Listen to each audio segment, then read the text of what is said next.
শ্রী শ্রী গুরু গৌরাঙ্গ এবং শ্রী শ্রী রাধা মাধবজিউর অশেষ করুণায়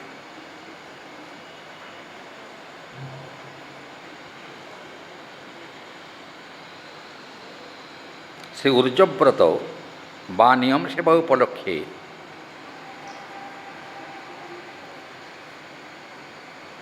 প্রতিদিনের ন্যায় আজও শ্রীল কৃষ্ণদাস কবিরাজ গোস্বামী পাদকৃত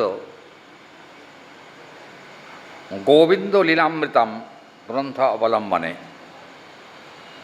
কিছু ভাগবত কথা অথবা রাধা গোবিন্দের অমূল্য যশগাথা মানে তাদের লীলা কথা শ্রবণ সৌভাগ্য লাভ করেছি।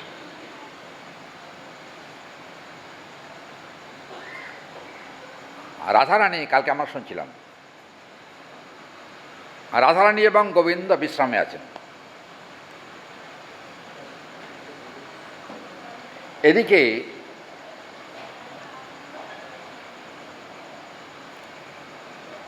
রাত্রিকাল সমাপ্ত।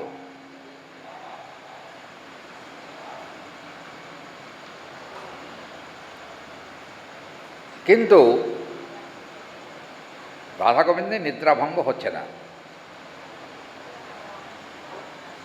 এটা তো একটা উষ্মার কথা। উষ্মা কি কাকে বলে?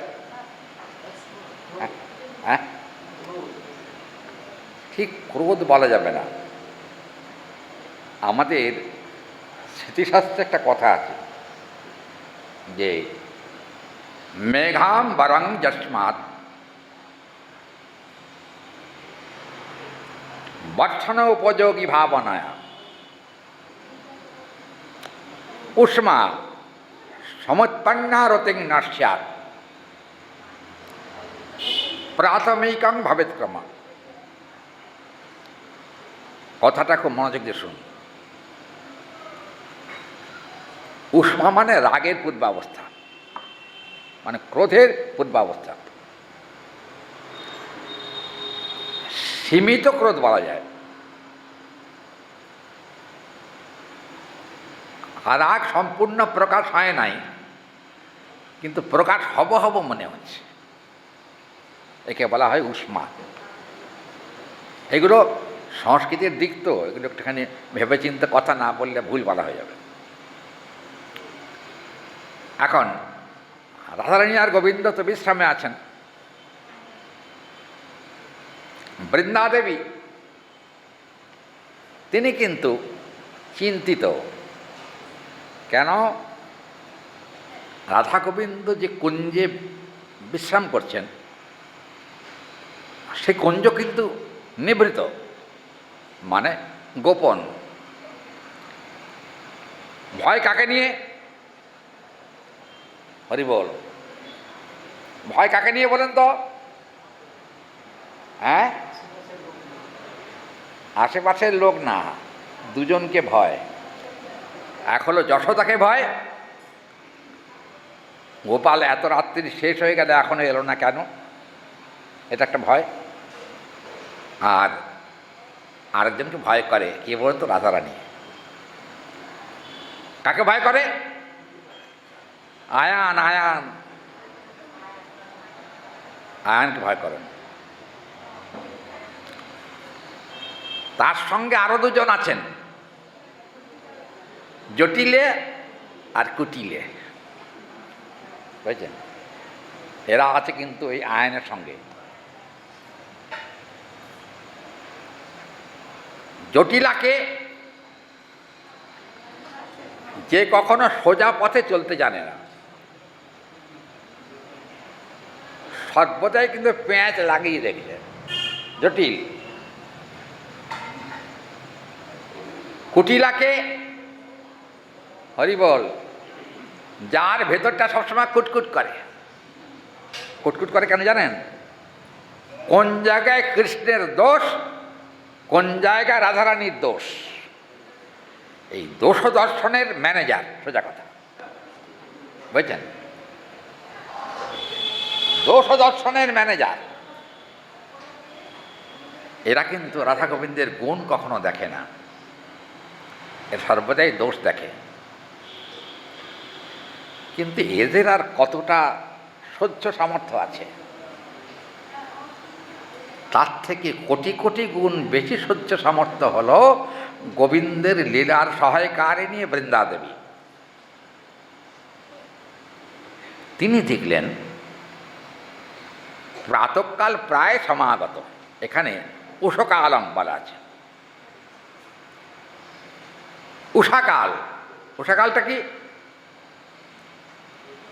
রাত্রি শেষ হতে চলেছে, এখনো অরুণোদয় হয়নি।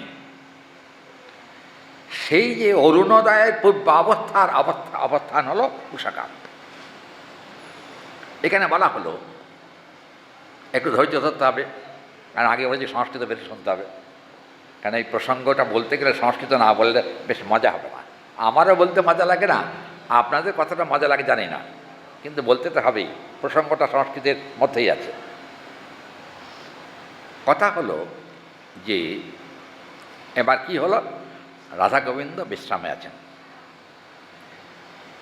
বিশ্রামে আছেন তো, কিন্তু দ্রাক্ষাসু হর্ষম করকেশু কীরা যুগুঃপিকতশ্চ পীকা রসালে পীলৌকপৌত প্রিয়া ময়ূরা লতাসু ভৃঙ্গা ভুবি তাম্রচূড়া। এখানে বলছেন যে দ্রাক্ষালতা, দ্রাক্ষা গাছ কি? হ্যাঁ, কি? দ্রাক্ষা গাছ, গাছ, দ্রাক্ষা গাছ কি? হ্যাঁ, আঙুর, আঙুর। হ্যাঁ, আঙুরকে সংস্কৃতে দ্রাক্ষা বলা হয়।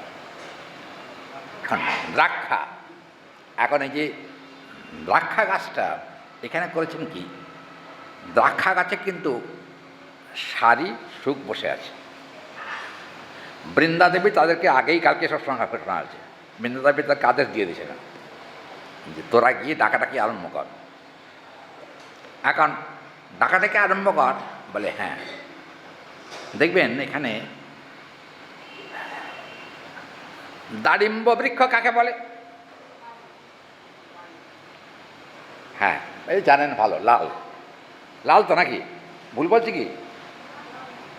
দাড়িম্ব হলো ডালিম, যাকে সোজা বাংলা ভাষায় বলে। লাল, হ্যাঁ, পাতা লাল না, পাখাগুলো লাল হয়। এই যে দাড়িম্ব বৃক্ষে দেখবেন এতদিন যাবৎ আমরা শুনে এসেছি সুখ সারির দ্বন্দ্ব, আপনারা শুনেছেন তো? সুখ বলে আমার শাড়ি, মদন মোহন ইত্যাদি আছে না? কিন্তু আজকে উল্টো হয়েছে। কি উল্টো? এই যে দ্রাক্ষা ডালে সারি বসে আছেন, আর দাড়িম্ব বৃক্ষে বসে আছেন সুখ। আচ্ছা, ভিটামিন কার বেশি? আঙুরের বেশি না ডালিমের বেশি? ডালিমে রক্ত হয়, কিন্তু এখানে রক্তারক্তির কোনো ব্যাপার নাই, কিন্তু বৃক্ষের তারতম্য আছে। আমি একজন হার্টের ডাক্তারের কাছে একসময় গিয়েছিলাম, এখন আর যাই না। ও আবার গোবিন্দরে মানে না, ওই ডাক্তার, ওই জন্য রাগের চোটে যাই না ওরকম। কিন্তু কলকাতার মধ্যে নাম করা হার্টের ডাক্তার। তা আমার যিনি ডাক্তার তিনি বলেছেন যে আপনি ওকে একবার দেখে আন, ও আমার বন্ধু, ওকে একবার দেখে আন, পয়সা করে নেবে না। আমি বলছি পয়সা করে নেবে না, সব বলের কথা, কিন্তু শরীরটা তখন আমার পেসমেকার লাগায়নি। গেলাম ওনাকে দেখাতে, আমাকে দেখে আমার দিকে হাঁ করে তাকিয়েছে ডাক্তার। আমি বললাম, ডাক্তারবাবু আপনি আমার দিকে হাঁ করে তাকিয়ে আছেন কেন? না আপনার বাড়ি কোথায়? আর আমরা বাড়ি ঘর কিছু নাই, আমরা আশ্রমে থাকি। কি খান? আমি গোবিন্দের প্রসাদ পাই, আর কিছু খাওয়া দাওয়া নাই। আপনি বোধহয় ডালিম বেশি খান, আমাকে বলছে। আপনি বোধহয় ডালিম বেশি খান। ওই কেন? ডালিম তো খাই না। কেন ডালিম খান না? আপনাকে দেখে মনে হচ্ছে রোজ ডালিম খান। আমি দেখুন এই কথা ভুল চিন্তা, আপনি ডাক্তার বটে, আপনার উপরে আমি কথা বলতে পারি না, যেহেতু আপনাকে দেখাতে এসেছি আমি কিন্তু ডালিম খাই না। ও খান না? না, তাহলে আপনার রং এরম হলো কেন? মানে কেন উত্তরটা গোবিন্দ দেবেন, ও উত্তরটা আমি আপনাকে দেবো না। আমাকে নিয়ে অতিরিক্ত ডাক্তারদের সবাই যে মেয়েরা কতগুলো থাকে না, ডাক্তারের সহকারী, তো তারা আমাকে বলে, মহারাজ আপনার মতো হতে পারলে আমাদের কিন্তু লাভ হতো অনেক। আর দেখুন লাভ কাকে বলে জানেন? যখন লাভ, যে লাভ দরকার সে লাভ হলে জীবনে কখনো আর লোকসান হয় না। আপনাদের জীবনটা তো শুধু লাভ আর লোকসানে মেশানো, আর আমাদের জীবনটা শুধুই লাভ আর লাভ, লোকসান বলে কিছু নাই। কেন? যারা গোবিন্দ ভজে, যারা রাধারানীর চরণে শরণাগত হয়, যারা গৌরহরির পাদপদ্মে শরণাগত, তাদের জীবনে কখনো লোকসান হয় না। কে ডাক্তারবাবু? লোকসান হয়? হ্যাঁ হ্যাঁ, ডাক্তার বলছে সবটাই লাভ। তার মানে খেতেও লাভ, শুতেও লাভ, কথাতেও লাভ, সব কিছুতে লাভ। কিন্তু এখানে বলছেন শুক আর সারি দুটো বৃক্ষে বসে আছেন, দুটো, একটা আঙুরের গাছ আর একটা হলো ডালিমের গাছ বসে আছেন। দুটোই কিন্তু ভিটামিন ফল, তাই তো? হ্যাঁ, কিন্তু আমার আঙুর খাওয়া নিষেধ। ডাক্তার বলছেন, মহারাজ আঙুর খাবেন না, ডালিমও আর খাবেন না, ঠিক আছে, কিন্তু আমি কোনোদিনই আঙুর পছন্দ করি না, সোজা বাংলা কথা বলি। এক সময় আমার এক ডাক্তার বলেছিলেন যে আপনি ডালিমটা খাওয়ার চেষ্টা করবেন। আমরা ভিখারি, অত ডালিম পাবো কোথায়? হ্যাঁ, ও হবে না, পারবো না সব করতে। উনি বলেন, আপনাকে দেখে তো মনে হয় না আপনি কোনো অভাবে আছেন। আমি দেখুন, অভাবে নাই, আমার চেষ্টায় আমি আর অভাব চলে গেছে তা কিন্তু নয়, গৌর গোবিন্দের কৃপাতেই আমি অভাব শূন্যতাই থাকি। দুবেলা দুটো অন্ন ভগবানের প্রসাদ, এটা পেলেই কিন্তু আমাদের সব ভিটামিন এই প্রসাদের মধ্যে আছে।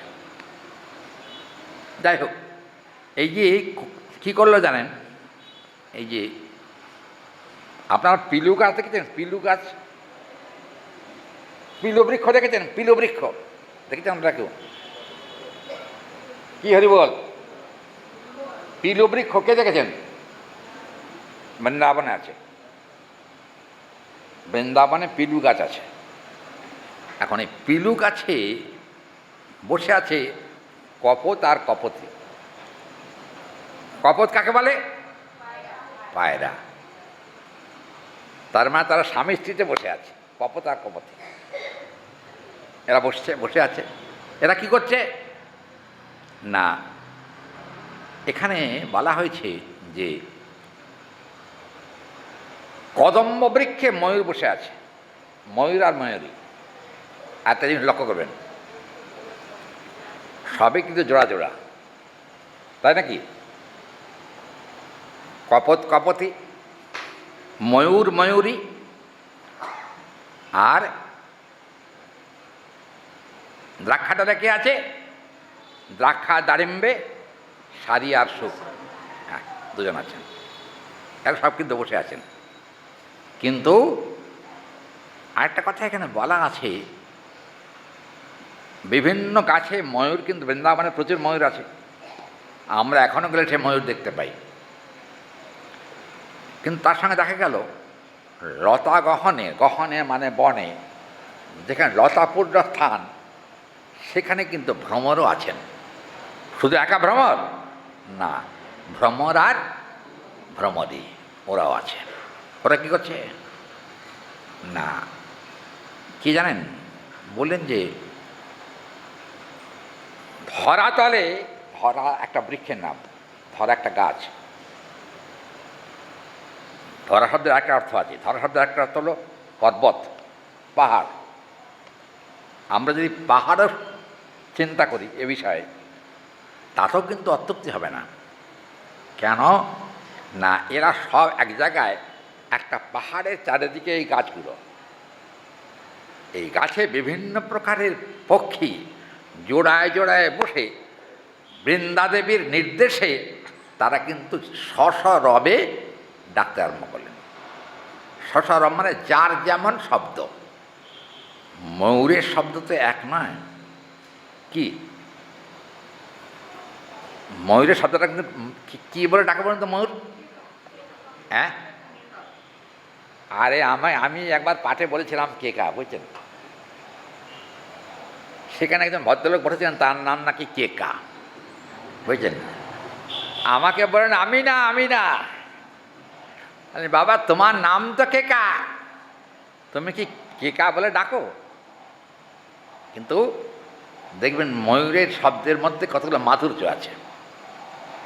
কেকা শুধু না, কেও, তার মানে দেখতে পাচ্ছ না তুমি কি এখনো দেখো নাই? আর রাত্রি শেষ হয়ে গেছে, তাড়াতাড়ি করে দুজনে মিলেই উঠে নিজ নিজ কার্যে ব্যাপৃত হও। এখন সেই সময়কার পরবর্তী শ্লোকে দেখুন কি চমৎকার করে বলা হয়েছে। লতাসু অলিকুল বৃন্দই মকরন্দলুব্ধা রোতির সেতু মঙ্গলং কম্বুতুল্যম প্রফুল্লং বণ্ডরী চামন কুঞ্জে যুগুষু যুগুঞ্জম তমেব রত পরমাব্জ পুঞ্জে। এখানে বলছেন যে সেই সময় অলিকুল মকরন্দ লোভে, মকরন্দ মানে মধু, অলিকুল মানে পক্ষীকুল, মধুর লোভে তারা কিন্তু ইতস্তত বিচরণ করতে আরম্ভ করল। আচ্ছা, আমি কি শ্লোক ধরে বলবো নাকি গল্প করে যাব? আপনারা কি বলেন? হ্যাঁ, শ্লোক ধরে বলবো? আচ্ছা, শ্লোক ধরে বললে হয় কি, যারা সংস্কৃত বোঝে তাদের একটুখানি আনন্দ হয়, আর গল্প না করলে সাধারণ শ্রোতাদের আনন্দ হবে না। কি আপনারা কি বলেন? পিছনে যারা বসে আছেন, গল্প বলবো না আর গ্রন্থের শ্লোক ধরে বলবো? গল্প। পেছনে কিছু কথা কেন চুপ করে আছে? শ্লোক ধরে বলবো? আচ্ছা, আপনারা যাতে খুশি তাই হবে। বললে গল্পও দু চারটে জানি, একবারে যে বলতে পারবো না তা না। আচ্ছা, একটা হ্যাঁ হ্যাঁ ও মিশিয়ে খেতে হবে। ডাল, লাবড়া, রসা, চাটনি, তাও পুষ্পান্ন, মিষ্টান্ন এসব আছে। কিন্তু জানেন তো, পুষ্পান্ন সকলের সহ্য হবে না, বুঝছেন? পেটে সহ্য হবে না। হ্যাঁ, পুষ্পান্ন সহ্য হয় না সকলের, সহ্য করতে পারবে না, কারণ পরিপাক খাদ্য। অবশ্য আজকাল আবার পুষ্পান্নে ঘি কম দিয়ে তেল বেশি দেয়, বুঝছেন? তাই না কথাটা? দেখুন এখানে বলছেন সেই সময় অলিকুল মানে ভ্রমরকুল, তারা কিন্তু মধুর লোভে বিভিন্ন পুষ্পে বিচরণ করছে। কিন্তু এখন আর বিভিন্ন পুষ্পে তারা বিচরণ করছে না। কেন করছে না? লক্ষ্য কিন্তু মধু নয়।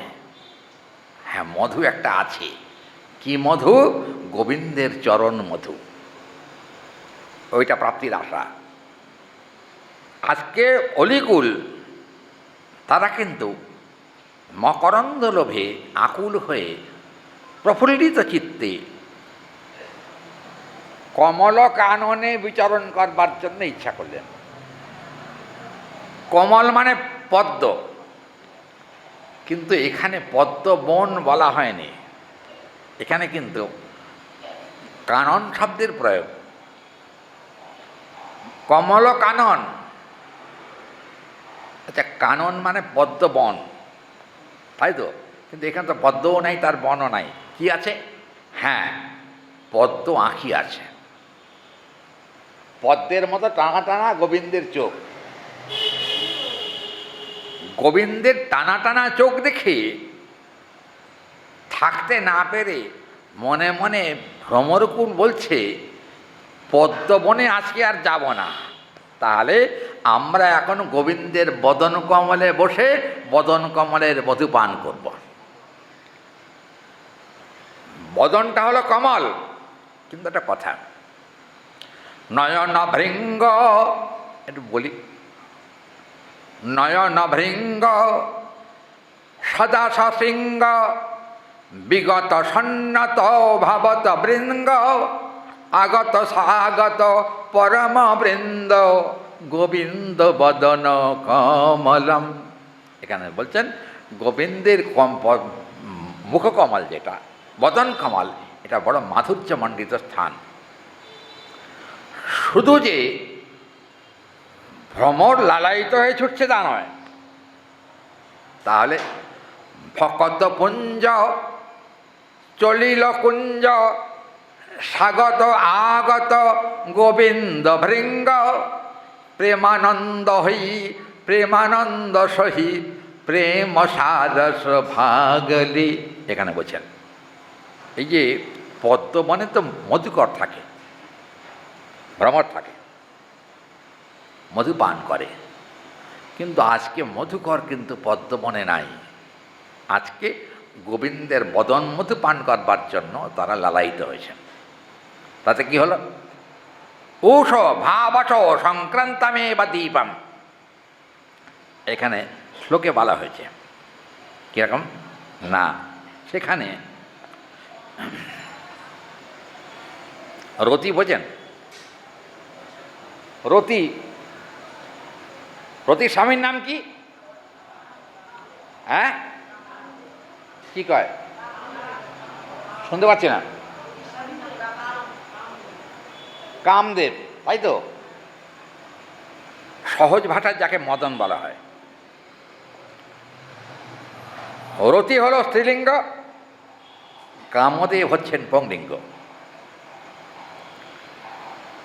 কি বলবে সব কথা, অনেক ভেতরের কথা। রত্যা সঘন সাগরম, এই ভক্তি সমৃদ্ধ সিন্ধু গ্রন্থের কথা প্রসঙ্গে এসছে বলে ওই গ্রন্থের দৃষ্টান্ত দিচ্ছি।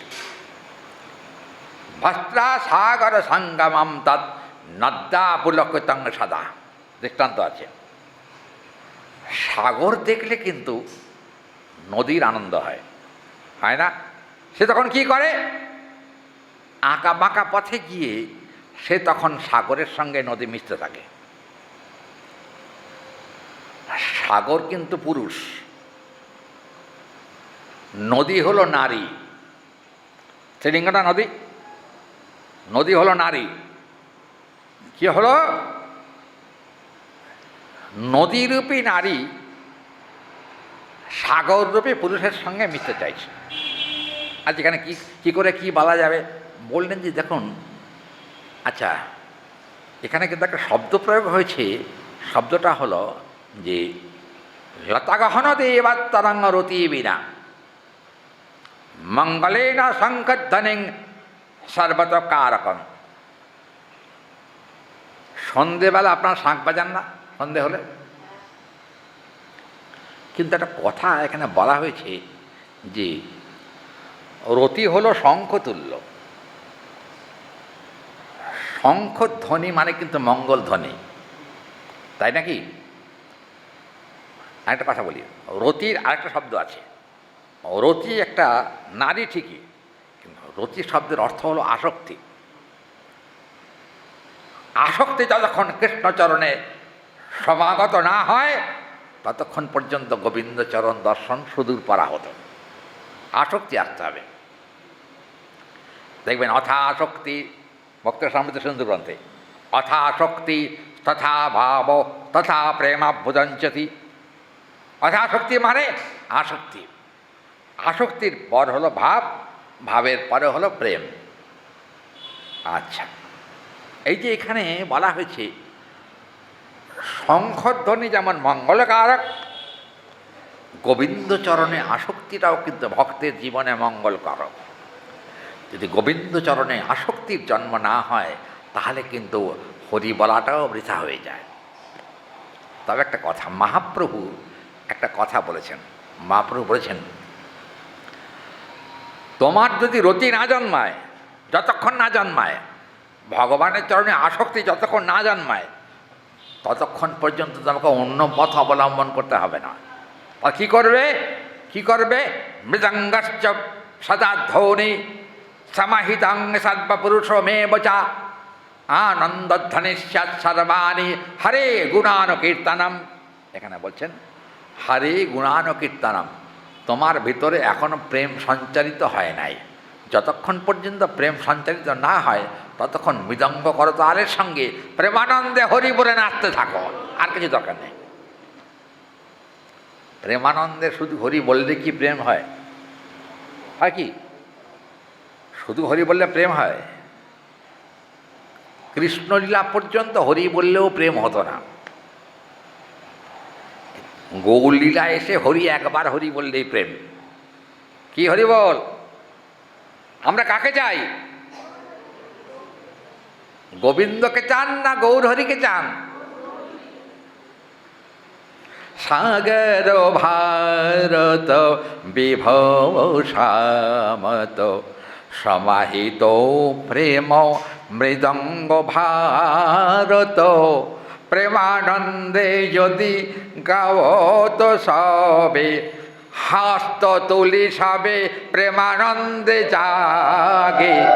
কি বলেন এখানে জীব গোস্বামী পাদ তিনি কিন্তু চমৎকার করে বলেছেন যে শঙ্খধ্বনি যেমন মঙ্গল ধ্বনি, হরিনামের ধ্বনিও কিন্তু মঙ্গল ধ্বনি। সন্ধেবেলা আপনারা শাঁখ বাজান, কিন্তু অনেকে হরিবোল বলেন না। বলেন কি? এখানে শাঁখ বাজানোর সঙ্গে সঙ্গে হরি বলেন কি? কথা কয় না? আপনারা হরি বলেন সন্ধেবেলা? শাঁখ বাজিয়ে চলে যান, কিন্তু হরি বলেন না। এখানে বলছেন দুটো মঙ্গল ধ্বনি আছে, একটা সাময়িক, একটা নিত্য। সাময়িক মঙ্গল ধ্বনি হলো শঙ্খধ্বনি, আর মঙ্গলময় ধ্বনি হলো হরিধ্বনি। যদি শঙ্খধ্বনি বাজান তার সঙ্গে কিন্তু হরিনাম একটু করার দরকার, না নিত্য মঙ্গল আসবে না। নিত্য মঙ্গল আনতে গেলে আপনাকে কিন্তু হরিধ্বনি করতেই হবে। বুঝছেন? আমি সোদপুর গেছিলাম এক জায়গায় পাঠ করতে। সোদপুরে যে বাড়িতে পাঠ হয়েছিল মাঠে, ওদের মহাপ্রভু 500 বৎসর পূর্তি উৎসবে, তো যে বাড়িতে আমি ছিলাম সেই বাড়ির মহিলা কিন্তু খুব সুন্দর, আমার খুব পছন্দ হয়েছে। কারণ 2-4টে গ্রন্থ তো অনুসরণ করি। কী করছে জানেন? দেখছিলাম বউ শাঁখ বাজাচ্ছে, হরি বল হরি বল হরি বল হরি বল বউ। কী ব্যাপার? শঙ্খধ্বনি আর হরিধ্বনি কিন্তু একসঙ্গে হচ্ছে। তার মানে আবার শুধু হরি বলেও শান্তি নাই। হরে কৃষ্ণ কৃষ্ণ কৃষ্ণ হরে হরে, হরে রাম রাম রাম হরে হরে ভ করে বেড়ায় তার করল। এটা আমি নিজে কেন শুনেছি? এটা তৈরি করা কোনো কথা নয়। তার মানে শঙ্খধ্বনি আপেক্ষিক, হরিধ্বনি হলো নিত্য। এমনকি মরণকালেও যদি কোনো সৌভাগ্যবান ব্যক্তি প্রাণ ভরে হরি বলতে পারে, তাহলে কিন্তু তার গোবিন্দ চরণও লাভ হয়ে যেতে পারে মরণকালে হরি বললে। তাহলে মরণকালে হরি বললে কিন্তু লাভ আছে অনেক। তবে খুব কম লোকেরই ভাগ্যে হয় মরণকালে হরি বলা, তাই নাকি? হ্যাঁ, কটা লোক হরি বলে প্রাণ ত্যাগ করে? সংখ্যা অত্যন্ত সীমিত। কিন্তু জানবেন দুটো দিক আছে। একটা হলো প্রাণস্ব প্রাণগতির মনোভাবান একটা। 2 নম্বর কথা হলো মুখস্ব হরিঠানামধ্বনিষ্যাৎ প্রেমাদি প্রক্রমিতাং ভবেৎ। এখানে বললেন মুখে হরি বললে কিন্তু লাভ বেশি হয়। সবসময় মনেও কিন্তু কলিযুগে কাজ হয় না। মহাপ্রভু কিন্তু মনে মনে করতে বলেন নাই, মহাপ্রভু উচ্চৈস্বরে হরিনাম করতে বলেছেন, উচ্চৈস্বরে হরিধ্বনি বলতে বলেছেন। হরিধ্বনিতে যদি উচ্চৈস্বরে না থাকে তাহলে আমার নিজেরও মঙ্গল হয় না, আর যারা শোনে তাদের মঙ্গল হয় না। হরিধ্বনি যদি উচ্চৈস্বরে হয় আমারও মঙ্গল, আর যাদের কানে হরি শব্দটা পৌঁছে যায় তাদের মঙ্গল। এমনকি পশুপক্ষীও যদি হরিনাম শোনে তাদেরও মঙ্গল হয়ে যায়, এমন কথা বলা হয়েছে শাস্ত্রে। না, একটা শ্লোক নিয়ে এত সময় থাকলে হবে না। আমার 7টা বেজে গেল, সে কি রে, কোথা দিয়ে পালিয়ে গেল সময়। আচ্ছা, পরবর্তী শ্লোক দেখুন কি বলছেন। ঝঙ্কিত সঙ্গী কুরুতে রতি মঙ্গল সমরীব গোবিন্দম বোধয়িতুম মধুমত্তা মধু গীতাদি সমুদ্ভটা হিরন্দা পীকশ্রেণী মনক্রমেব বিমানেব বাণেন পঞ্চমত্যানম আলোলাপ হি স্বরং হি কুহুরবেতি মুহুর্মুহুর। কোকিল কুহুকু করছে, তার মানে ডাক কিন্তু বন্ধ হয়নি, কোকিল ডেকেই চলেছে। একটা কথা, বৃন্দাদেবীর একটা আদেশ আছে, যতক্ষণ পর্যন্ত রাধারানীর আর গোবিন্দের নিদ্রাভঙ্গ না হয় ততক্ষণ পর্যন্ত যেন ডাক বন্ধ না হয়, চলতেই যেন থাকে। কেন? কালকে একটা কথা বলেছিলাম, মনে আছে কি আপনাদের? ঘুম আসা আর ঘুমের ভান করে চোখ বুজিয়ে পড়ে থাকা, দুটো কিন্তু এক নয়। এক কি? এখানে কিন্তু একটা শব্দ প্রয়োগ হয়েছে, বুঝেছেন?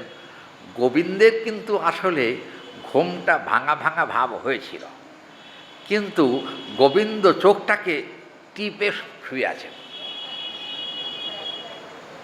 হরিবল, চোখটাকে টিপে শুয়ে আছেন, কিন্তু লক্ষ্য পড়েছে কার? বৃন্দাদেবী। তখন দেখলেন না গোবিন্দের ঘুমটা কেন কপট নিদ্রা একটা আছে আলাদা। গোবিন্দের যে নিদ্রা ওটা কপট নিদ্রা, এতগুলো প্রাণী একসঙ্গে ডাকছে, তা ঘুমানো যায়? ঘুম ভেঙে গেছে, কিন্তু হলে কী হবে? কপট নিদ্রা গোবিন্দের হয়েছে। তো কিন্তু এখন মুশকিল হয়েছে, এটা বোঝা গেছে বৃন্দাদেবী কিন্তু বুঝতে পেরেছেন কপট নিদ্রা হচ্ছে, কিন্তু প্রাধুয়ত সবই মানা, এখানে কিন্তু শব্দ একটা প্রয়োগ হয়েছে। এই গ্রন্থের শব্দগুলো কিন্তু খুব কঠিন, এটাকে বোঝাও একটুখানি কষ্টকর। আচ্ছা, আমি সহজ করে আপনাদের কাছে বলতে পারছি তো, আপনারা কি বলেন? আমাকে কালকে পাঠের পরে 3-4 জনই বলেছে যে প্রসঙ্গটা বড্ড কঠিন। কঠিন কি আপনারা বুঝতে পারছেন না কি কথাগুলো? চেষ্টা করছি সহজ করবার। এখন আমার তো সীমিত জ্ঞান, সীমিত জ্ঞানে আর কত বলবো তা বুঝতে পারি না। যাই হোক, একটা কথা একটু টিকা বলবো। টিকাকার কিন্তু এখানে বলেছেন যে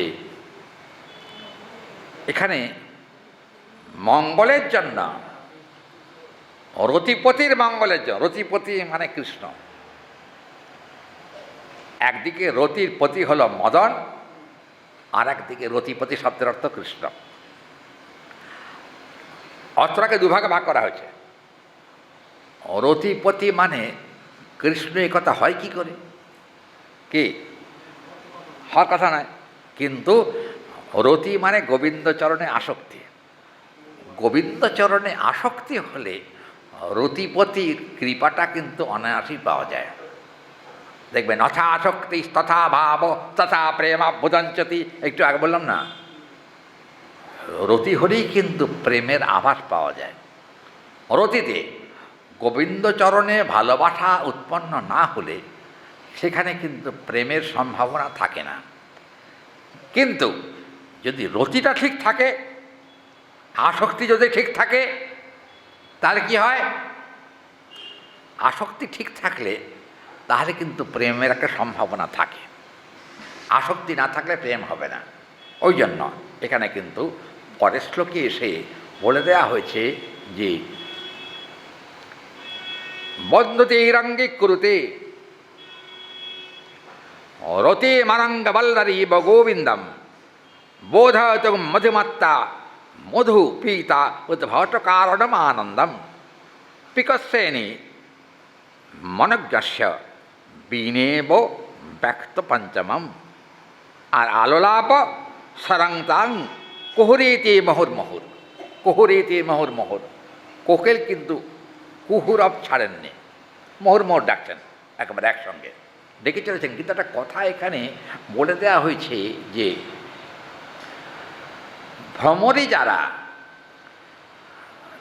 তাদের কিন্তু মধুপানে ঔৎসুক্য বেশি। ভ্রমরী, ভ্রমর আর ভ্রমরী দুজনের মধুপান করে ঠিক কথা, কিন্তু ভ্রমরীর একটু মধু খাবার আকাঙ্ক্ষা বেশি হয়। বলবো কি বলবো না তাই চিন্তা করছি ভেতরের কথাটা। বলবো, যদি অভয় দেন তাহলে বলি। প্রাকৃত বুদ্ধি করবেন না এসব ভগবানের কথাতে, বুঝছেন না? ময়ূর, ময়ূরী, ময়ূর কিন্তু কাম গন্ধহীন, জানেন কি? ময়ূরের কিন্তু শব্দের দ্বারা গন্ধ লাভ হয়, জানেন কি আপনারা? জানেন না? ময়ূরের কিন্তু রতির ক্রীড়া হয় না কখনো। কথা বোঝা গেল কি? আপনারা জানেন কি ব্যাপারটা? হ্যাঁ, কে হ্যাঁ বলল? কে, তুমি জানো? ময়ূরের কিন্তু রতির ক্রীড়া হয় না। পা দেখবেন আমাদের স্মৃতিশাস্ত্রে আছে, পাল বল্লভা ময়ূরমেতি ধ্বনিত্যাং পরম ভবান। ধ্বনিতেই কিন্তু তাদের ভিতরে ভাব এবং প্রীতির উদয় হয়। ধ্বনি ধ্বনি, ময়ূর, ময়ূরী আর ময়ূর দুজনেই ডাকে, দুজনে এক জায়গায় হয়, কিন্তু কামক্রীড়া হয় না। ওই জন্য জানবেন, গোবিন্দ তো বিশ্ব ব্রহ্মাণ্ডে কত পাখি আছে, ময়ূরপুচ্ছ মাথায় কেন গোবিন্দের? হরি বল। ময়ূরপুচ্ছ মাথায় কেন? মানে নিষ্কাম ময়ূর, যার জন্য নিষ্কামতার প্রতীক হিসাবে ময়ূরপুচ্ছকে ভগবান মাথায় ধারণ করেছেন। নিষ্কামতার প্রতীক গোবিন্দের মাথা ময়ূর। দেখবেন কৃষ্ণ যতই সুন্দর হন, ময়ূরপুচ্ছ না দিলে কিন্তু সৌন্দর্য বৃদ্ধি হয় না। কৃষ্ণের বৈশিষ্ট্য এইটা। যার জন্য একটা কথা বলি, মনে পড়ে গেল হঠাৎ। এটা ব্রহ্মাণ্ড পুরাণে আছে কথাটা। ব্রহ্মাণ্ড পুরাণে একসময় গোবিন্দ ভোরবেলা বিশ্রাম থেকে উঠেছে নন্দালয়, মায়ের কোলে শুয়ে আছেন। সেই সময়ে মঙ্গলম, আমি শ্লোকটা বলি, ক্রিটিক্যাল শ্লোক এটা একটা, মঙ্গলং স্থপতি বাধান সমগ্রান ভবতাং ভবেত মঙ্গল ধ্বনি সমুৎপন্নে ময়ূরপুচ্ছান নভন্দভান। একটা কথা বলি, গোবিন্দ মানে যশোদা মা ছেলেকে সাজিয়ে গুজিয়ে গোষ্ঠে পাঠিয়ে দেন, কিন্তু একটা ঘটনা ঘটেছিল সেদিন, মায়ের গোপালের মাথায় ময়ূরপুচ্ছ দিতে ভুল হয়ে গেছিল। গোপালে আর মনে ছিল না ময়ূরপুচ্ছ লাগাতে হবে, কিন্তু সখাদের কাছে যখন গেছেন তখন সখারা বলছে এই কৃষ্ণ নয়, এই কখনো কৃষ্ণ হতে পারে না। কেন? কৃষ্ণকে মানবো, ময়ূরপুচ্ছ কোথায়? ময়ূরপুচ্ছ তো নাই। এটা কে? বলে আমার মনে হয়, মানে সখারা বলছেন কোনো মায়াবী বোধহয় কৃষ্ণের রূপ ধরে আমাদের কাছে এসছে, মায়াবী। এখন গোবিন্দ দেখছেন কি সখারা তার কাছে ঘেঁষছেন না, গোবিন্দ তাদের দিকে তাকিয়ে মানে, হে শ্রীরাম, এই সুবল, কিরে তোরা আমার কাছ থেকে দূরে দূরে কেন, ব্যাপারটা কি? তখন বললেন যে কেন তুই জানিস না? না জানি না। কি হয়েছে কি? তোর কপালে হাত দিয়ে দেখতো। বলে কি কপালে আছে? আমার কপাল আমি জানি। আর বলে এই কপালের কথা বলছি না, মাথার ওপরে একটা কি জিনিস নাই মনে হচ্ছে। তখন এটা হতে পারে না। কেন? আমি কখনো এক মুহূর্ত ময়ূরপুচ্ছ ছাড়া থাকি না। আমার যদি কখনো কোনো কোনো ভুল হয় তাহলে মাও কিন্তু আমাকে স্মরণ করিয়ে দেন। কি হয়েছে আজকে? মায়েরও ভুল, গোবিন্দেরও ভুল, দুজনের ভুল হয়েছে। আচ্ছা আপনারা বলুন, গোবিন্দের কখনো ভুল হয় কি? ভুল আমাদের হয়, ভগবানের কখনো ভুল হয় না। তো এখন ভুল হলো কেন? বলে লীলা পুষ্টিকল্পে, লীলা পুষ্টিকল্পে ভুলটা হয়েছে। এখন ভুল হয়েছে তো এখন সে গোবিন্দ মাথায় হাত দিকে সত্যি তো কি একটা নাই, চূড়া আছে, মোহন চূড়া বাঁধা আছে, তার উপরে ময়ূরপুচ্ছ নাই। শোভনের দিকে তাকিয়ে বলেন, আজকের দিনটা ময়ূরপুচ্ছ ছাড়াই আমরা খেলবো, চিন্তা করিস না তোরা, কালকে আবার গোষ্ঠী আসার সময় ময়ূরপুচ্ছে পরেই আসবে, আমি কথা দিলাম। সখারা বললেন, এক কাজ কর, বলে কি, আজকের খেলাটা বন্ধ থাক। কেন? ময়ূরপুচ্ছহীন কৃষ্ণের সঙ্গে আমরা কখনো খেলা করি না। যে কৃষ্ণের দেখবেন সব দেবতারই কিন্তু প্রিয় কিছু পুচ্ছ থাকে, সব দেবতার। কি কি কথা কয় না, সব দেবতা থাকে না, মাথায় চূড়া থাকে না? কি মাথায় চূড়া থাকে? তো মাথার চূড়া আছে। এক সময়কার কথা মনে, আরেকটা গল্প মনে পড়ে গেল হঠাৎ। রামপ্রসাদের নাম আপনারা সবাই জানেন।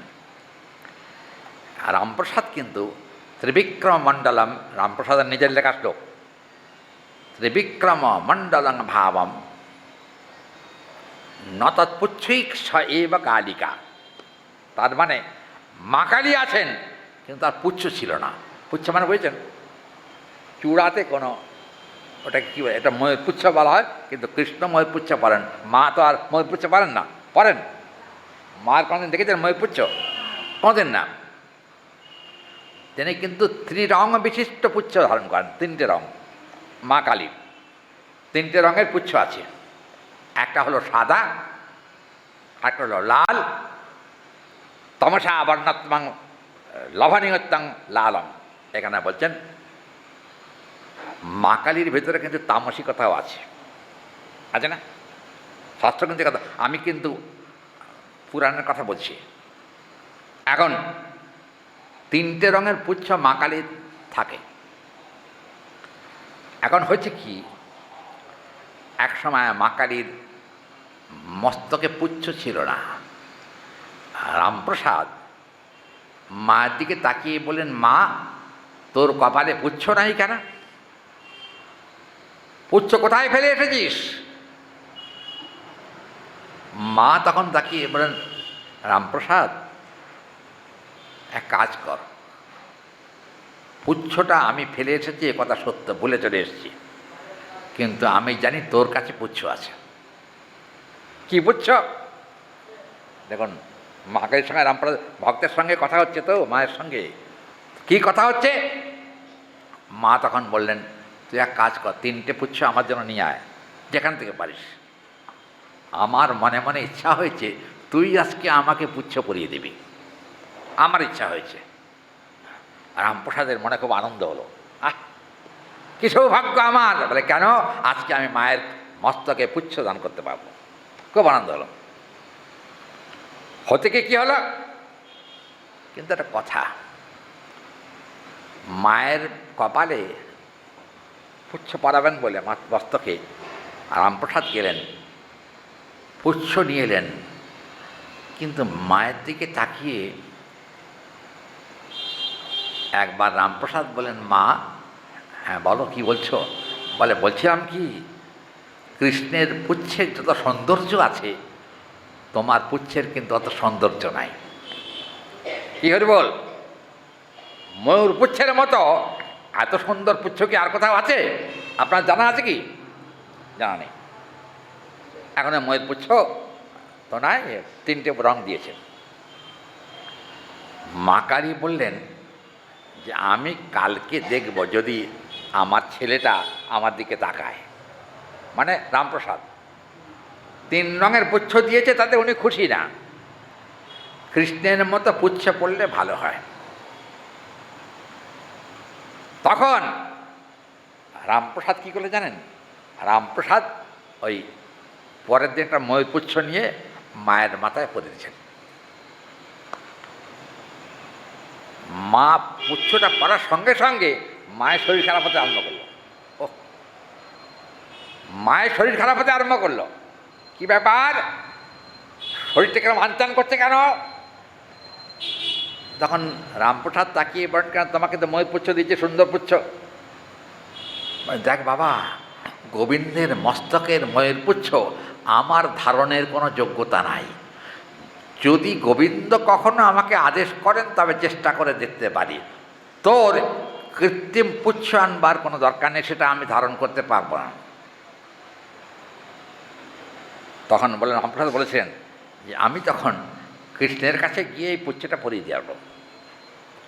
কৃষ্ণ বললেন, একবার কৃষ্ণের সঙ্গে তার অন্তর্জগতে সাক্ষাৎকার হয়েছিল, রামপ্রসাদের সঙ্গে অন্তর্জগতে, মানে বুকের মধ্যে সাক্ষাৎকার হয়েছিল। কৃষ্ণকে বলেছিলেন যে আমি তোমাকে ময়ূরপুচ্ছ পরাবো। বলেন, তোমার জন্য ময়ূরপুচ্ছ নয়, ত্রিপুচ্ছই হলো তোমার জন্য প্রয়োজন। ত্রিপুচ্ছ মানে 3টে রঙের পুচ্ছ। ওটা মা তোমার ইষ্ট, অতএব মায়ের প্রতিবিধান করাই তোমার কাজ। আর আমার কৃষ্ণ ভক্ত যারা আছে তারা কিন্তু ময়ূরপুচ্ছকে যথাযথ সম্মান করতে পারে। তাই তোমাকে বলছি, ময়ূরপুচ্ছের অধিকার তোমারও নাই, ময়ূরপুচ্ছের অধিকার তোমার মায়েরও নাই।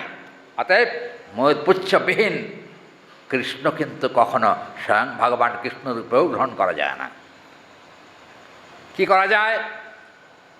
একটা কথা বলি, আপনার মনে পড়ে গেল কথাটা। কৃষ্ণের লীলা 3টে।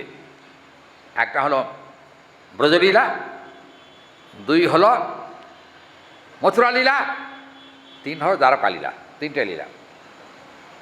এই যে ব্রজলীলাতেই কিন্তু ময়ূরপুচ্ছের প্রাধান্য,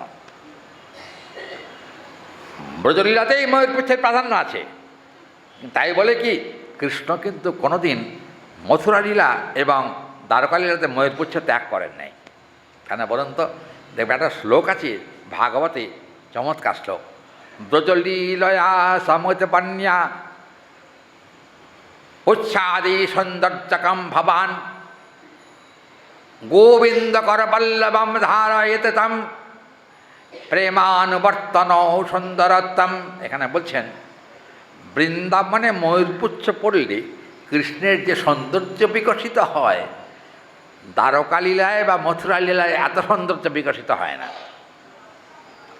দেখবেন গোপবেশ বেণুকর, চৈতন্য চরিতামৃত, গোপবেশ বেণুকর নব কিশোর নটবর নরলীলার হয় অনুরূপ। দেখবেন গোপবেশ বেণুকর, গোপবেশটা কিন্তু ব্রজলীলাতেই হয়, দ্বারকা লীলা বা মথুরা লীলাতে হয় না। কেন? মথুরাতেও তিনি রাজা, দ্বারকাতেও তিনি রাজা, কিন্তু ব্রজতে কিন্তু তিনি রাজা নন, তিনি গোপবালক। হ্যাঁ, কথাগুলো মনে রাখবেন, শুধু শুনলে হবে না। বৃন্দাবনের দেখবেন, আমাদের একটা কথা আছে না, বৃন্দাবন ঘৃণ ত্যক্ত্বা ন পরিত্যাজাতি ভাবনমভম সর্বেষামেব ত্যক্ত্বা মথুরা দ্বারকামপি। আমি মথুরা ত্যাগ করতে পারি, বৃন্দাবন ত্যাগ করতে পারবো না। আমি দ্বারকাও ত্যাগ করতে পারি, কিন্তু বৃন্দাবন কখনো ত্যাগ করতে পারবো না। পাদমে কামনা করছে আমি বৃন্দাবন ছেড়ে এক পাও কখনো অন্যত্র যাই না। এটা কৃষ্ণের কথা। তাহলে মথুরা লীলা হলো কি করে, দ্বারকা লীলা হলো কি? এটা প্রশ্ন আসে তো, কি বলেন? প্রসঙ্গত বলি, আমাদের নাথ পঞ্চকম বলে একটি গ্রন্থ আছে, নাথ পঞ্চকম, সংস্কৃত গ্রন্থ। নাথ পঞ্চকম গ্রন্থে নাথত্বের পরাকাষ্ঠা প্রকাশিত। নাথ কাকে বলা হয়? নাথ কাকে বলা হয়? নাথ হচ্ছে স্বামী, স্বামীকে নাথ বলা হয়। আচ্ছা, আজকে এত গাড়ি চলছে করতে কেন?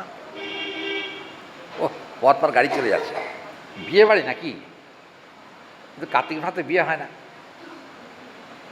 এর পরের মাসে বিয়ে আছে নাকি? হ্যাঁ, ও আচ্ছা, যাতা বাবা, আমি এত আমার জ্ঞান নাই। এখন নাকি সব মাসেই হয়। হ্যাঁ, বুঝছেন? এখন সেদিন শুনছিলাম ভাদ্র মাসে নাকি বিয়ে হবে, ভাদ্র মাসে। কি বিয়ে বোঝেন? দুজনে ঠিক করে কালীঘাটে সিঁদুর পরে দিয়ে বাড়ি চলে যাবে। এটা কিন্তু বৈদিক বিবাহ নয়, বলে যাবেন না। যাই হোক, আমি যে প্রসঙ্গে যাচ্ছিলাম, কথাটা হচ্ছে যে কৃষ্ণ পাদমে কামনা করছে, আমি এক পাও বৃন্দাবন ত্যাগ করে আমি কোথাও যাই না। তাহলে মথুরায় গেলেন কি করে? দ্বারকায় গেলেন কি করে? দেখবেন ভাবনান্তর ভাবস্যাম মথুরা দ্বারকামপি। বৃন্দাবন লীলা ছিলেন কতদিন তিনি? কার মনে আছে? 10 বছর 8 মাস। বৃন্দাবন লীলা কৃষ্ণের 10 বছর 8 মাস। কিন্তু কি মজার কথা দেখুন, বলতে আমার কোনো লজ্জা নাই, 100 কোটি ব্রজগোপীর সঙ্গে বৃন্দাবন লীলাতে 8 বছর রাস হয়েছিল। 8 বছর 3 মাসে রাস হয়েছে। তো এই 8 বছর 3 মাসে যে রাস হলো, সেখানে কিন্তু 100 কোটি গোপিকার সঙ্গে বিহার করেছিলেন ভগবান কৃষ্ণ। কী করে হলো আপনারা বলুন, বাবারা মায়েরা, হয় কখনো? হ্যাঁ, চিন্তা করুন, তখন কিন্তু কামনার বীজও প্রকাশিত হয় না। 8 বছরের ছেলে, 8 বছরের ছেলে যদি সেখানে কামনা বাসনা আসবে কী করে? অথচ 100 কোটি গোপীর সঙ্গে সেখানে বিহার করেছেন। কার পক্ষে সম্ভব? নত ঈশও সম্ভোগ আদি ক্রিয়াম। এখানে বলছেন ঈশ্বর যিনি, ভগবানের প্রকৃতই এমন সামর্থ্য আছে যে সামর্থ্য প্রভাবে ইচ্ছা মাত্রই সেই সামর্থ্য প্রকটিত হয়। জীবের তা কখনো হয় না। এই যে 12 বৎসর থেকে 13 বর্ষে ইহজগতে কিন্তু কামনার বীজ রোপণ হয়। আমি ভুল বললাম কি? কি মায়েরা ভুল বলেছি? কথা কনে কেন? ভুল বলেছি কি এটা? মায়েরা এত পাকা লোক, তাও দেখে আমার কথা বুঝতে পারছে না। কি বলেন? 12 থেকে 13-র মধ্যে। কিন্তু মজার কথা, আমি জানি এটা ভালো করে, এক বাড়িতে একটা অঘটন ঘটেছিল। অঘটন কি জানেন? 9 বৎসরে একটি ছেলে বিবাহ করেছিল। 9 বৎসরে সে একটা 7 বছরের মেয়েকে বিবাহ করে কোচবিহারে। আমাদের এক ভক্তের ছেলে এই কাণ্ড করেছে। আমাকে ফোন করেছে, ওই বাড়িতে যিনি কর্তা, বাবা কি করে বিয়ে দেব? মানে মর্গে যাও, সব আমাকে জিজ্ঞেস করিস না। হ্যাঁ, আর পুলিশ তো পরের কথা, তাদের কিন্তু ধরাধরি হয়ে গেছে। তাহলে বিবাহ হয় কী করে 9 বছরে? কিন্তু একটা কথা, তারা আপনারা বলবেন এ তো ভগবান বটে। হ্যাঁ, 9 বছরে বিবাহ করছে মানে ভগবান কি? না, কখনো না। ঈশ্বরের সামর্থ্য একটা জীবের কামনার সামর্থ্য, দুটো কিন্তু এক নয়। এখানে বিচিষ্টিতম নেত্রাদিকম সম্ভবান সংজ্ঞাদি সমুচ্চায়িত, এখানে কিন্তু বলা হয়েছে। ও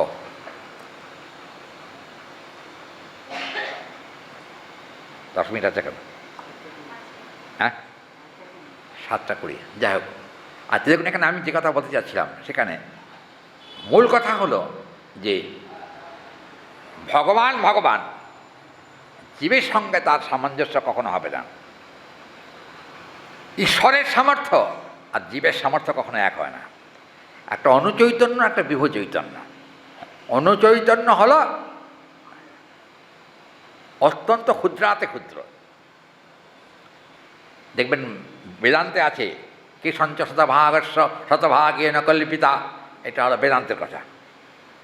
একটা মাথার চুলকে 100 ভাগ করুন, পরে আবার পুনশ্চ শতভাগস্য, আবার সেটাকে আরও 100 ভাগ করুন, করলে যতটুকু থাকে ততটুকু করে আত্মা ভগবানের অংশ আমাদের ভিতরে আছে।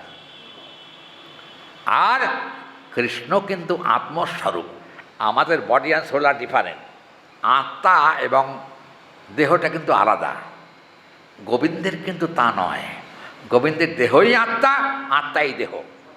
হ্যাঁ, অতএব গোবিন্দের সঙ্গে জীবের কখনো সামঞ্জস্য বিধান সম্ভব নয়। ভগবানই, তার সামর্থ্যই। অতএব তার অসামর্থ্যতা বলে কিছু নাই। একটা কথা বলি, আমার জানাশোনার মধ্যে এক বৃদ্ধকে জানি, বলছেন তেজপুর, আসাম তেজপুর একটা জায়গা আছে, তেজপুরে গেছিলাম পাঠ করতে। একজন ভদ্রলোক বিবাহ করেছেন, বুঝছেন, তার বয়স বেশি না, মাত্র 70 বছর। 70 বছরে বিবাহ করেছেন।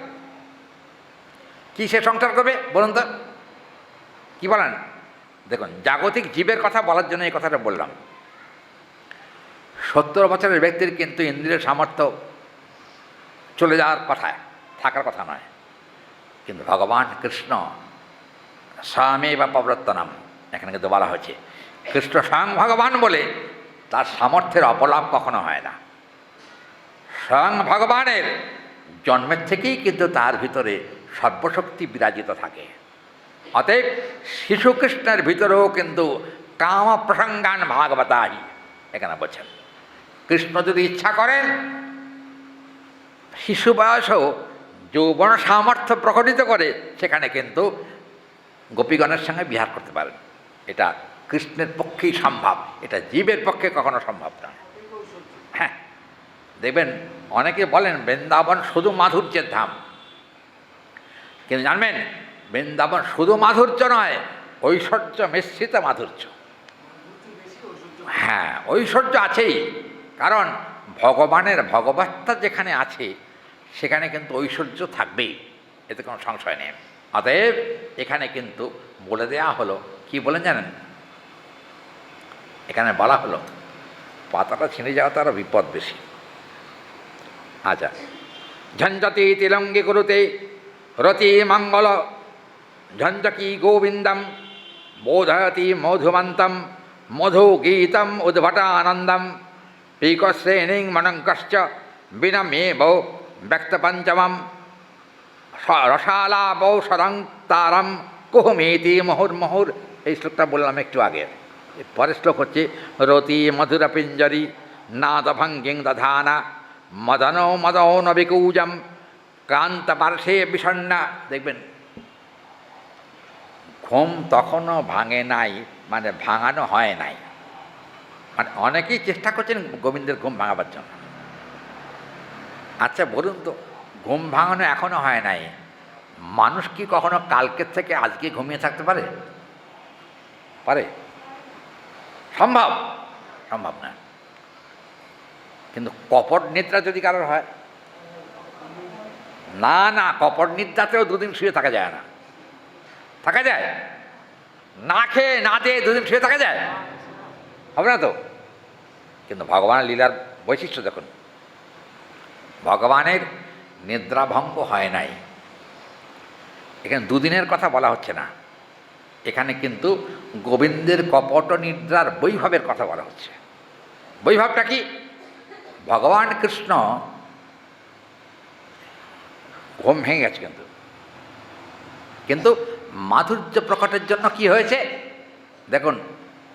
স্বাভাবিক নিদ্রার একটা কিন্তু সৌন্দর্য আছে, আপনারা বুঝবেন কিনা জানি না। একটা সুন্দর পুরুষ যদি শুয়ে থাকে, সে কিন্তু চোখ বুঝলেও তাকে সুন্দর লাগে, লাগে না? কি মায়েরা, কথাটা ঠিক নাকি? চোখ বুঝে থাকলেও সুন্দর লাগে। কিন্তু একটা অসুন্দর লোক যদি তাকেও থাকে, তবু কিন্তু তাকে সুন্দর মনে হয় না। কথাটা ঠিক নাকি? এখানে দেখুন বলা হচ্ছে যে কৃষ্ণ তিনি কিন্তু ঘুমের ভান করছেন বটে, আসলে ঘুম নয়। কারণটা কি? রসাস্বাদন লোলুপ। যেহেতু রাধারানীর সঙ্গে আছেন, সেহেতু রসাস্বাদন মানসিকতা রয়েছে। সেই হেতু যতই পক্ষীকুল বানরকুল বা এখানে বেদধ্বনির মতো শব্দ প্রকটিত হোক না কেন, তবুও কিন্তু গোবিন্দের ঘুম ভাঙছে না।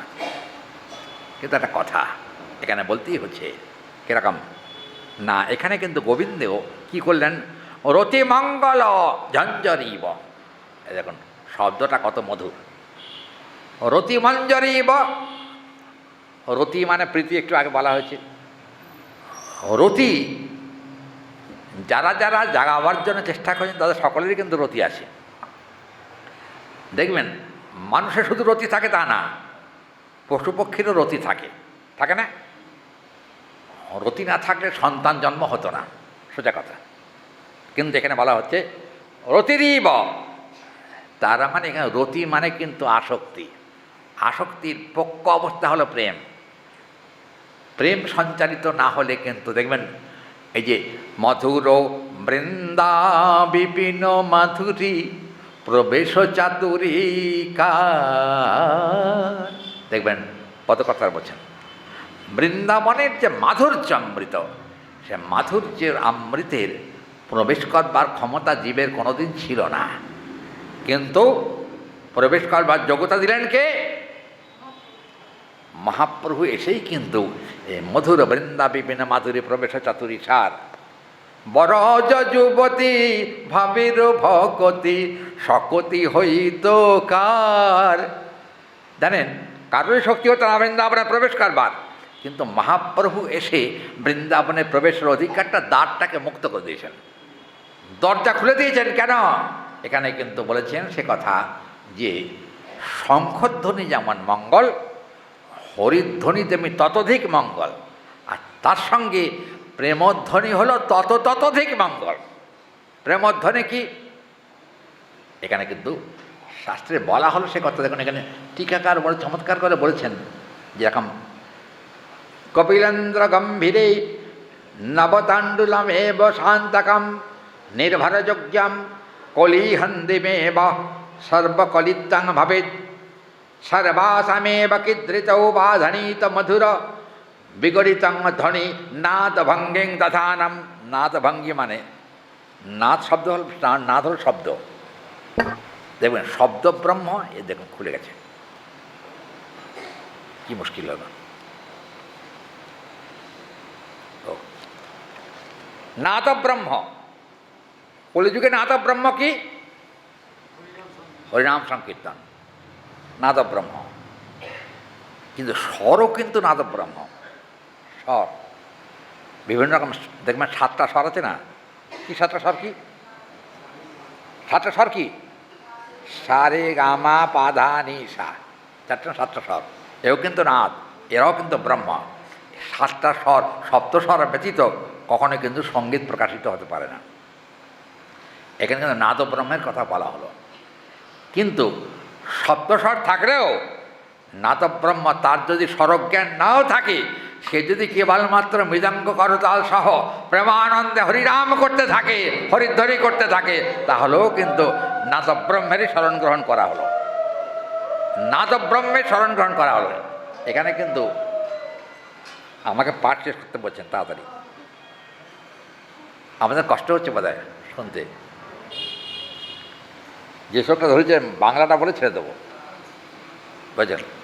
বাংলাটা কি এখানে বলা হলো? এখানে কিন্তু বল্লরীকৃত গোবিন্দম, এখানে এ পর্যন্ত যত ভগবান এসছেন, গোবিন্দের মতো মাধুর্যপূর্ণ ভগবতটা কারোরই ছিল না। না, অত লীলা নেই। কি বলেন?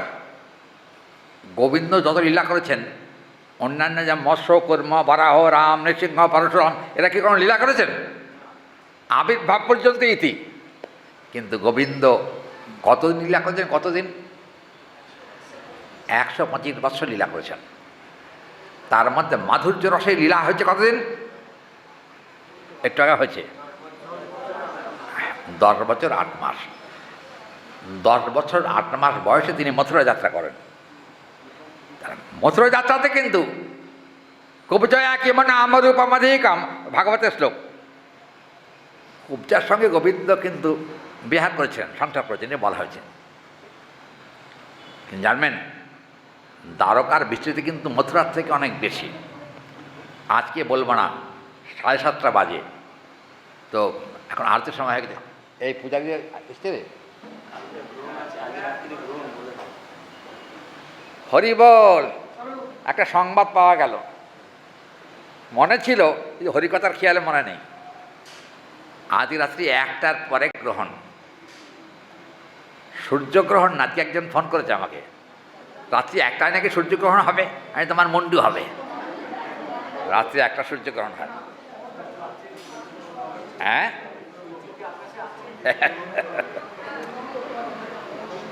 চন্দ্রগ্রহণ হবে তো। চন্দ্রগ্রহণ রীতি কি? চন্দ্রগ্রহণ রীতি হচ্ছে হরিনাম করতে হবে গ্রহণ সময়। দৃশ্যমান।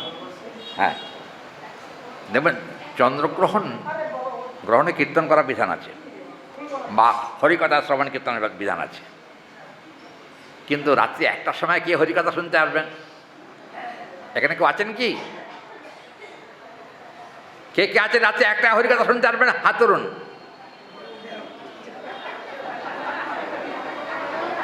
ও মা, কেউ থেকে হাত তোলেনি। আপনারা দেখুন, রাত্রি 1টায় হাত তোলার কথা বলতে একটা হাতও উঠলো না, তার মানে ভাবছেন গ্রহণ হতে থাক, আমাদের ঘুমও চলতে থাক। বুঝছেন না? এ হলো অবস্থা। একটা কথা বলি, গ্রহণকালে হরিনাম করা উচিত। কে কতটুকু হরিনাম করবেন তা আমি জানি না। মনে হয় কারোর ভাগ্যেই হরিনাম হবে কিনা, তখন কিন্তু মধ্যরাত্রি 1টা পর্যন্ত জেগে থাকেন কি আপনারা? মনে তো হয় না, বেশিরভাগ লোকই ঘুমিয়ে থাকেন। হরিনামের রুচি তো একেবারেই হবে না রাত্রি 1টার সময়। অতএব এ কথা বলতে বাধ্য হচ্ছি যে আপনারা গ্রহণের সময় অন্তত 1টা ঘন্টা বিশ্রাম করবেন না। 1 ঘন্টা নিদ্রা ত্যাগ করুন, 1 ঘন্টা গ্রহণ শুরু থেকে ত্যাগ করুন। মোক্ষ পর্যন্ত হয়তো হবে না, তবু 1 ঘন্টা হরিনাম করলেও তাতে কাজ হবে। তাই আমরা আগামীকাল আরেকটা কথা বলি, ওই এখন তো নিয়মসভা চলছে, প্রত্যেক বছরই আমাকে বলতে বলা হয়, তাই বলছি আপনাদের, এই নিয়মসভাতে 1 মাস ব্যাপী গোবিন্দের মাখন মিষ্টিগুলো ভোগ হয় প্রত্যেক দিন, মঙ্গল আরতির ভোগ। অনেক ভক্তরা আছেন যারা মাখন মিষ্টি দিয়ে থাকেন এই 1 মাসে। যারা দেন তাদের কাছে প্রার্থনা, যারা দেননি যদি দেবার ইচ্ছা হয় তারাও কিন্তু মাখন মিষ্টি দিতে পারেন। মাখন মিষ্টি দেওয়া শুরু হয়েছে এবং গোবিন্দের ভোগও চলছে। আপনারা যত তাড়াতাড়ি হয়, যারা যদি ইচ্ছা করেন তারা যত তাড়াতাড়ি হয় মাখন মিষ্টিটা পৌঁছে দিলে ভগবানের সেবায় লাগবে। এটা বলা থাকলো। আজকে আর আমরা আগাচ্ছি না। আজকে ভগবান কিন্তু সম্যকরূপে এখনও জাগেননি। হ্যাঁ, ওই ডাক্তার বলছে কপট ঘুমে আচ্ছন্ন আছেন, কিন্তু জানবেন আরেকটা জিনিস ছিল, হচ্ছে, সেটা কালকে বলবো। খুব রসের কথা এখানে। হ্যাঁ, আজকে ঠিক আছে, আজকে আর দেরি করবো না। আজকে সংক্ষেপে আজকে হরিকথা। এখানে কিন্তু আজকে 3টে শ্লোক মাত্র বলা হয়েছে। আগামীকাল পরবর্তী শ্লোক আমরা আস্বাদন করব। ভেবেছিলাম আজকে লক্ষ্মী পুজো, তো আজকে লোকজন আসবে না, কিন্তু দেখতে পাচ্ছি ভক্তরা সব দয়া করে এসছেন। হ্যাঁ, এটা একটা আনন্দের বিষয়। শ্রোতা পেলে সব ভক্তেরই আনন্দ হয়, আর মনে হয় লক্ষ্মী পুজো করার জন্য এখন উঠতে আরম্ভ করেছে। হ্যাঁ, যাই হোক, লক্ষ্মী পুজো তো বাঙালি একটা কৃতকর্মের মধ্যে পড়ে। লক্ষ্মীকে আটকে রাখতে না পারলে কিন্তু এটা আসবে না। এটা বুঝেছেন? এটা না, ডাক্তার ঠিক কথাই বলেছে।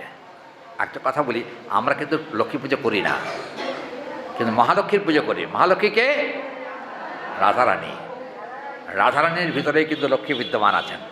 অর্থাৎ রাধারানীর সেবা করলেই লক্ষ্মী পূজা আপনার থেকে হয়ে যায়।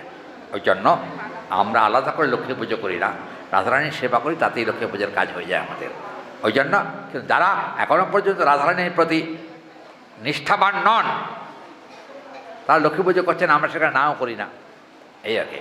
যাই হোক, আগামীকাল পরের শ্লোকটা আমরা আস্বাদন করব, এটা ইচ্ছা রাখছি। আজকে এখানে ভাগবতী কথার এখানে বিশ্রাম।